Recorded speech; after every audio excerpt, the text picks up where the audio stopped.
Hello everyone, this is connect Khandelwal. Welcome back on my YouTube channel the only educator. So guys, यहाँ पे हमारा third topic चल रहा है चैप्टर का, that is towards civil disobedience. तो इस टॉपिक के अंदर हम काफी सारी चीजें कवर अप कर चुके हैं, जैसे सॉल्ट मार्च मैंने आपको समझाया, सॉल्ट मार्च क्या होता है, सिविल डिसोबीडियंस का मतलब समझा हमने, गांधी इरविन पैक्ट में क्या हुआ वो सारी चीजें हमने समझी। अब हम बात करने वाले हैं कि how participants saw the movement, यानी कि कौन कौन से लोग थे जिन्होंने इस मूवमेंट यानी कि सिविल डिसोबीडियंस मूवमेंट के अंदर पार्टिसिपेशन दिया या पार्टिसिपेशन किया। तो सबसे पहले हम यहाँ पे बात कर लेते हैं रिच पीजेंट्स की, यानी कि जो अमीर फार्मर्स हैं उनकी बात करने वाले हैं। तो यहाँ पे अमीर फार्मर्स में कौन कौन थे भाई?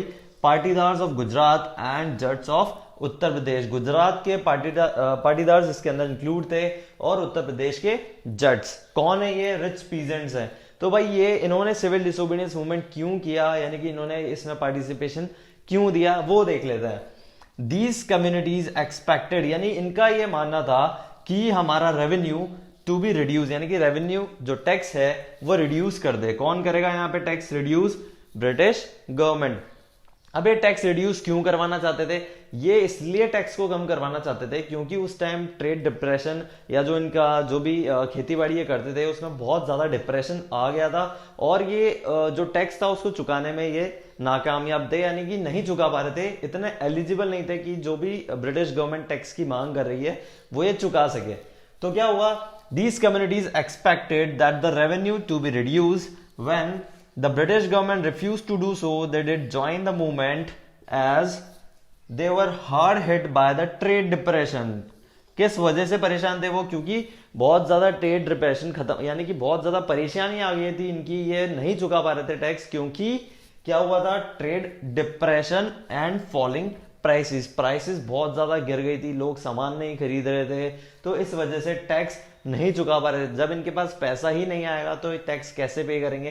टैक्स पे नहीं कर पा रहे थे, इसलिए इन्होंने मूवमेंट को ज्वाइन किया, क्योंकि ब्रिटिश गवर्नमेंट ने साफ मना कर दिया था कि हम टैक्स लेंगे भाई, हम नहीं छोड़ेंगे तुमसे टैक्स। तो इसलिए इन्होंने सिविल डिसोबीडियंस मूवमेंट को ज्वाइन किया। अब सेकंड आते हैं हमारे पुअर पीजेंट्स, यानी कि गरीब फार्मर्स। अब इनमें कौन आते हैं? स्मॉल टेनेंट्स आते हैं। टेनेंट्स का मतलब होता है किराएदार, जो छोटे मोटे किराएदार हैं जिनके पास खुद की कोई जमीन है, जो दूसरों की जमीन पे काम करते हैं, उन्हें हम क्या कहते हैं यहाँ पे? स्मॉल टेनेंट्स या पुअर पीजेंट्स। तो अब इन्होंने क्यों सिविल डिसोबीडियंस मूवमेंट ज्वाइन किया, इनकी क्या परेशानी थी वो देख लेते हैं। एज द डिप्रेशन कंटिन्यूड, यानी कि ये जो ट्रेड डिप्रेशन था वो तो चल ही रहा था, जो हमारे रिच पीजेंट्स थे ये बहुत बुरी तरीके से हिट हुए थे, तो सिमिलरली पुअर पीजेंट्स भी हिट हुए होंगे। तो इनको क्या परेशानी हुई? They found it difficult to pay their rent, यानी कि ये रेंट नहीं चुका पा रहे थे, जो इन्होंने जमीन हायर कर रखी थी जिसपे काम करते थे, उसका जो इनके लैंडलॉर्ड है उनको क्या चुकाना होता है? इन्हें रेंट चुकाना होता है। किसको? इनको रेंट चुकाना होता है अपने लैंडलॉर्ड्स को, जिनकी जमीन है। तो अब जिनकी जमीन है उनको रेंट चुकाने में ये असक्षम थे या नहीं चुका पा रहे थे, तो ये क्या चाहते थे? They wanted the unpaid rent to be remitted, यानी कि जो रेंट इन्होंने नहीं चुकाया है वो माफ कर दिया जाए। क्या कर दिया जाए? माफ कर दिया जाए। किसके थ्रू? ब्रिटिश गवर्नमेंट के थ्रू हमारे रेंट को माफ कर दिया जाए। Therefore they joined the movement। तो ये रेंट माफ करवाने के लिए उन्होंने काफी सारे मूवमेंट्स को ज्वाइन किया, जो सोशलिस्ट या कम्युनिस्ट लोगों ने ऑर्गेनाइज किए थे। तो फ्रेंड्स, यहाँ हमने समझ लिया कि रिच पीजेंट्स ने क्यों सिविल डिसोबीडियंस मूवमेंट को ज्वाइन किया, पुअर पीजेंट्स ने क्यों इस मूवमेंट को ज्वाइन किया। अब हम यहाँ पे बात करने वाले हैं बिजनेस क्लासेस की, या बिजनेस क्लास वाले लोग जिन्होंने इस मूवमेंट को ज्वाइन किया या अपनी फेडरेशन फॉर्म करी, वो उनकी क्या प्रॉब्लम्स थी जिस वजह से उन्होंने इस मूवमेंट को ज्वाइन किया, वो हम बात कर लेते हैं। तो बिजनेस क्लास वाले में आते हैं सभी इंडस्ट्रियलिस्ट और मर्चेंट्स, यानी कि जो ट्रेडिंग करते हैं, जिनकी बड़ी बड़ी इंडस्ट्रीज है, उन सभी लोगों को यहाँ पे कैटेगराइज करा। क्या नाम दिया है उनका? बिजनेस क्लासेस वाले लोग। तो क्या हुआ इनके साथ? तो इंडियन मर्चेंट्स यानी कि जो इंडस्ट्रियलिस्ट थे, इन्होंने इन लोगों ने बहुत सारा प्रॉफिट कमाया। कब कमाया? फर्स्ट वर्ल्ड वॉर के दौरान। फर्स्ट वर्ल्ड वॉर के दौरान जो ब्रिटिश गवर्नमेंट थी हमारी, वो सारे सामान इन्हीं से बनवा रही थी, जो भी इनको रिक्वायरमेंट थी, जो इनको सोल्जर्स को पहुंचाने के लिए जो गन्स वगैरह या जो भी मिसाइल वगैरह जो भी चाहिए थी, वो सब किससे बनवा रही थी? ये हमारे इंडस्ट्रियलिस्ट और मर्चेंट से बनवा रही थी। ठीक है, तो हमारे जो इंडस्ट्रियलिस्ट और मर्चेंट्स थे उन्होंने उस टाइम पे बहुत पैसा यानी कि ह्यूज प्रॉफिट कमाया। अब यहाँ पे हमारे जो इंडस्ट्रियलिस्ट थे वो ये सोचने लगे कि हम इतना ज्यादा प्रोडक्शन कर पा रहे हैं तो हमें और ज्यादा एक्सपैंड होने की जरूरत है। तो क्या चाहते थे वो, they wanted to expand their business. अब वो क्या चाह रहे हैं यहाँ पे, अपने बिजनेस को एक्सपैंड करना चाह रहे हैं, पर उन्हें कोई रोक रहा है। कौन रोक रहा है? They now reacted against colonial policies that restricted their business। यानी कि यहाँ पे अब उनको रोकने वाले हैं कॉलोनियल पॉलिसीज, यानी कि ब्रिटिश गवर्नमेंट की पॉलिसीज। ब्रिटिश की गवर्नमेंट की पॉलिसीज उनके बिजनेस को रेस्ट्रिक्ट कर रही है, यानी कि रोक रही है। तो इसलिए अब ये भी खिलाफ हो गए, किसके? ब्रिटिश गवर्नमेंट के हो गए थे ये खिलाफ। क्यों? क्योंकि वो चाहते थे अपने बिजनेस को एक्सपैंड करना, as they wanted protection against import of foreign goods. तो वो प्रोटेक्शन चाहते थे कि फॉरेन गुड्स के ऊपर हमें प्रोटेक्शन मिलना चाहिए, कि हम यहाँ पे जो रॉ मटेरियल हमारा यहाँ पे जो भी बनता है वो रॉ मटेरियल तो बन जाता है, हम यहाँ बना देते हैं, रॉ मटेरियल उगा देते हैं। अब वो रॉ मटेरियल कहाँ जाता है? वो उनके इंग्लैंड जाता है। कहाँ जाता है? इंग्लैंड। इंग्लैंड में वो रॉ मटेरियल जाता है, उसका प्रोसेस किया जाता है, उसके बाद क्या बनाते हैं वो? फिनिश गुड्स बना देते हैं। क्या बना देते हैं? Finish goods. अब वो फिनिश गुड्स तैयार होके वापस कहाँ आता है? इंडिया में आता है। कहाँ पे आता है? इंडिया में। तो इंडिया में एक तरीके से क्या हो रहा है? रॉ मटेरियल बन रहा है, यहां से इंग्लैंड जा रहा है, इंग्लैंड में वापस से उसको प्रोसेस करके फिनिश गुड्स बनाया जा रहा है, और वापस उसे कहाँ इंपोर्ट किया जा रहा है? इंडिया में इंपोर्ट किया जा रहा है। तो हमारे जो मर्चेंट्स है वो चाहते थे कि हम ही प्रोडक्शन करें और यहाँ के लोग हमसे ही जो सामान हम बनाए वो सारी चीजें खरीदे। तो इसलिए वो अपने बिजनेस को एक्सपैंड करना चाहते थे, पर जो कॉलोनियल पॉलिसीज है वो ज्यादा से ज्यादा सामान बाहर से मंगा रही थी, जो कि हमारे बिजनेस क्लास वालों लोगों के लिए सही नहीं था। तो इन्होंने क्या किया? द ऑर्गेनाइज बिजनेस इंटरेस्ट, यानी लोगों के अंदर बिजनेस इंटरेस्ट, या जो बिजनेस क्लास वाले लोग थे उन्होंने एक बिजनेस इंटरेस्ट जगाने के लिए उन्होंने अपनी एक ऑर्गेनाइजेशन या फेडरेशन फॉर्म करी, जिसका नाम था Indian industrial and commercial Congress. ये उन्होंने 1920 में फॉर्म करी थी। क्या नाम है? Indian industrial and commercial congress 1920 में फॉर्म करी थी। Whereas the federation of the Indian chamber of commerce and industries, जिसे हम FICCI के नाम से भी जानते हैं, शॉर्ट फॉर्म है इसका FICCI। ये 1927 में ये फेडरेशन इन्होंने फॉर्म करी थी। दोनों ही फेडरेशंस के नाम आपको याद होने चाहिए, बहुत ही ज्यादा इंपॉर्टेंट है, 1 मार्क में क्वेश्चन आ जाता है। कौन कौन सी फेडरेशंस है, क्या नाम है, इन्हें कौन लीड कर रहा था, आपको ये भी पता होना चाहिए। तो गाइस, कौन से इंपॉर्टेंट इंडस्ट्रियलिस्ट हैं जो इस मूवमेंट को या इस फेडरेशंस को लीड कर रहे थे? वो थे हमारे पुरुषोत्तम दास ठाकुरदास एंड GD बिरला। तो ये दोनों नाम आपको याद रखने हैं, प्लस हमारे फेडरेशंस के नाम आपको याद रखने हैं। क्यों किया था इन्होंने ये मूवमेंट, क्यों ये फेडरेशंस ज्वाइन करी थी, आपको ये पता होना चाहिए। तो हमारे यहाँ हो गए 3 चीजें कवर हो गई है। हमारे पुअर पीजेंट्स ने क्यों मूवमेंट ज्वाइन किया। तो फ्रेंड्स, हमने देखा कि इतने सारे लोग इस मूवमेंट के अंदर अपना पार्टिसिपेशन दे रहे थे। जैसे हमारे रिच पीजेंट्स ने पार्टिसिपेशन दिया, पुअर पीजेंट्स ने पार्टिसिपेशन दिया, बिजनेस क्लास वाले लोगों ने इस मूवमेंट के अंदर पार्टिसिपेशन दिया। अब बात आ जाती है हमारी वुमेन्स की, इनको कैसे भूल सकते हैं भाई। तो वुमेन्स ने क्या किया? काफी जितने भी डेमोन्स्ट्रेशन किए जा रहे थे, जितने भी प्रोटेस्ट किए जा रहे थे, उन सभी में वुमेन्स का इन्वॉल्वमेंट था। उन्होंने सॉल्ट मैन्युफैक्चर किया था, यानी कि जब गांधी जी ने सॉल्ट मैन्युफैक्चर किया था उस टाइम भी वुमेन अवेलेबल थी वहां पे, वुमेन्स ने भी प्रोटेस्ट किया था।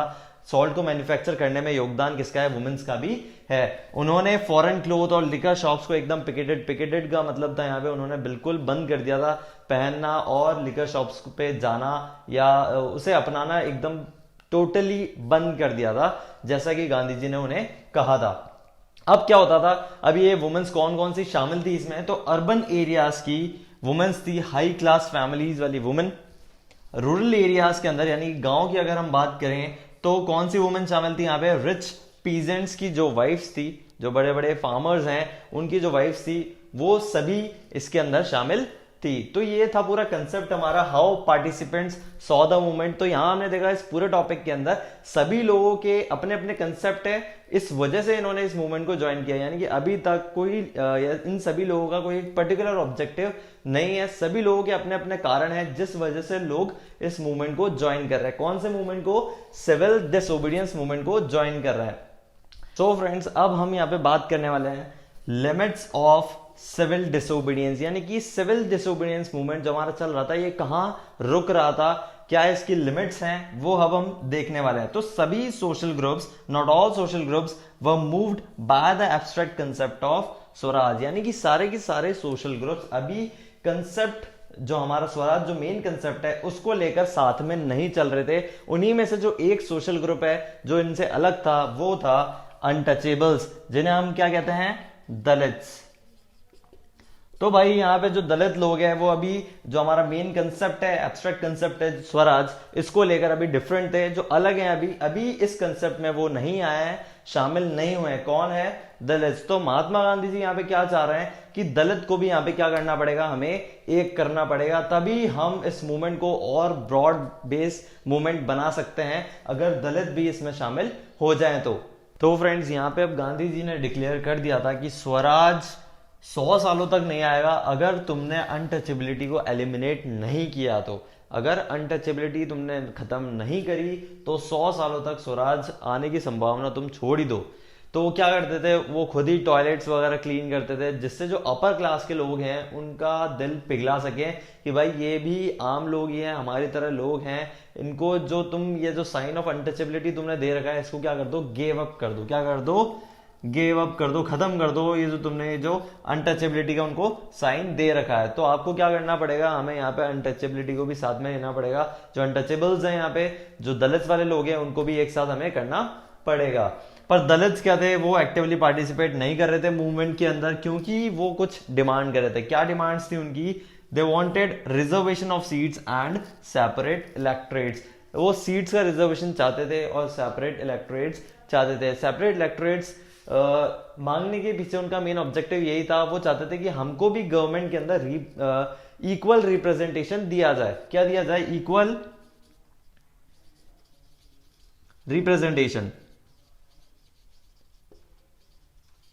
तो इक्वल रिप्रेजेंटेशन की वजह से ही वो सेपरेट इलेक्टोरेट्स की डिमांड कर रहे थे और रिजर्वेशन ऑफ सीट्स की वो डिमांड कर रहे थे। पर गांधी जी का कुछ कंसेप्ट अलग ही था। वो ये सोच रहे थे अगर इनको सेपरेट इलेक्टोरेट्स दे दिए तो ये हमारे साथ में नहीं रह पाएंगे, लोगों के अंदर एकजुट नहीं हो पाएंगे, लोग एकजुट नहीं हो पाएंगे।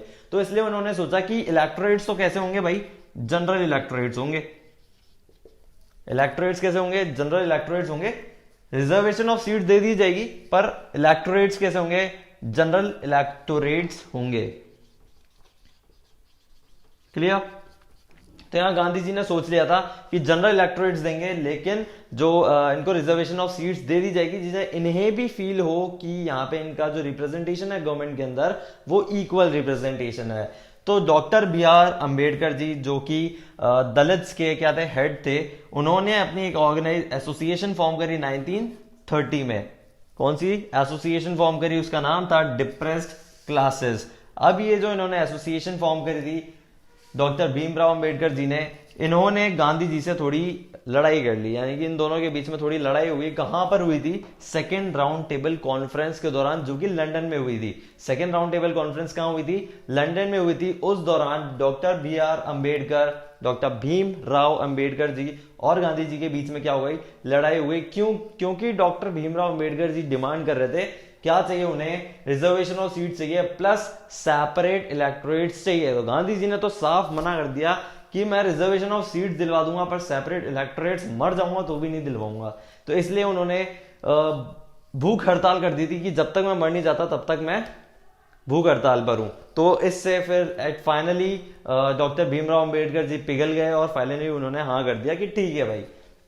फिर फाइनली इन दोनों के बीच में पूना पैक्ट साइन हुआ 1932 में। किन दोनों के बीच में, भीमराव अंबेडकर जी और गांधी जी के बीच में फाइनली पूना पैक्ट साइन हुआ। पूना पैक्ट, पैक्ट यानी एग्रीमेंट। पूना पैक्ट क्या ऑथराइजेशन दे रहा था कि ठीक है हमें रिजर्वेशन ऑफ सीट्स मिलेगा पर इलेक्टोरेट्स कैसे होंगे, जनरल इलेक्टोरेट्स के थ्रू वोटिंग की जाएगी। क्लियर। तो यहां पे ये प्रोसेस पूरा चल रहा था टुवर्ड सिविल डिसोबीडियंस के अंदर। यहां पे हमने देखा कि लिमिट्स ऑफ सिविल डिसोबीडियंस क्या थे, कहां हमारा सिविल डिसोबीडियंस रुक रहा था। अब यहां पे फाइनली क्या हुआ, जो हमारे मुस्लिम लीग के जितने भी मेंबर्स थे जिनका पार्टिसिपेशन था, उन सभी ने अपना पार्टिसिपेशन देना सिविल डिसोबीडियंस मूवमेंट में एकदम खत्म कर दिया था कि भाई हम तो अब अपना पार्टिसिपेशन नहीं देंगे। मुस्लिम पीपल्स ने अपना पार्टिसिपेशन एकदम इस मूवमेंट से हटा लिया था क्योंकि उनका मूवमेंट सक्सेसफुल नहीं हो पाया था। तो उन्होंने ये इस मूवमेंट के अंदर अपना पार्टिसिपेशन छोड़ दिया था। प्लस हिंदू और मुस्लिम के बीच में बहुत ज्यादा क्लैशेस हो रहे थे, दोनों अपनी अपनी अलग अलग सिटीज के अंदर रिलीज निकाल रहे थे एक दूसरे के खिलाफ, तो बहुत ज्यादा प्रॉब्लमेटिक सिचुएशन हो गई थी। तो ये सारी चीजें थी हमारी सिविल डिसोबीडियंस मूवमेंट की। तो गाइज इससे रिलेटेड अगर आपको कोई भी डाउट्स है तो आप मेरे कमेंट सेक्शन में मुझे बताइए। वीडियो अगर आपको पसंद आई है तो इसे लाइक करें, चैनल को सब्सक्राइब करें। मिलते हैं नेक्स्ट वीडियो में, तब तक के लिए बाय बाय।